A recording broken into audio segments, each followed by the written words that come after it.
আসসালামু আলাইকুম প্রিয় সোয়াবিন চাষি ভাইরা। আমরা হোসেন কাকার সোয়াবিন ক্ষেতের ভিতরের জংলার জন্য সেঞ্চুরি এগ্রোর ফফি ব্যবহার করলাম আজকে 10 থেকে 15 দিন। তো উনি বলবো ওনার খাতের আগাছা গেছে নি কাকা? ইনশাআল্লাহ গেছে, আগাছা নাই। নাই কেন, কতটুকু কাজ করছে আমরা সন্তুষ্ট নি? সুন্দর সুন্দর কাজ করছে ইনশাআল্লাহ, ভালো। আচ্ছা এই দেখান স্যার আগে কিরকম ছিল? আগে খুব জংলা ছিল, এখন জংলা নাই। এখন জংলা নাই কেন? জংলা জলি একবারই আপনার শুকাই গেছে। জংলা নাই, জংলার আবার বাড়তিও নাই, মানে জংলা জোড়াও না, জংলা বসে একবারই জলি বসে গেছে। তো প্রিয় সোয়াবিন চাষি ভাইরা, আপনাদের সোয়াবিন খাদ্যে যত প্রকার দূর বা ঘাস জাতীয় আগাছা আসে, ইনশাআল্লাহ আমাদের সেঞ্চুরি এগ্রোর ফফি ব্যবহার করবেন। আপনার সোয়াবিন খাতকে একবারই ঝকঝকে পরিষ্কার রাখবেন। কাকা ঝকঝকে পরিষ্কার হয়নি?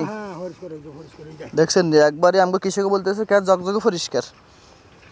আগাছা তো আগে হাতে উড়ে যাইতো না, এখন আগাছা ধরলে চলিয়ে একবার নরম হয়ে গেছে।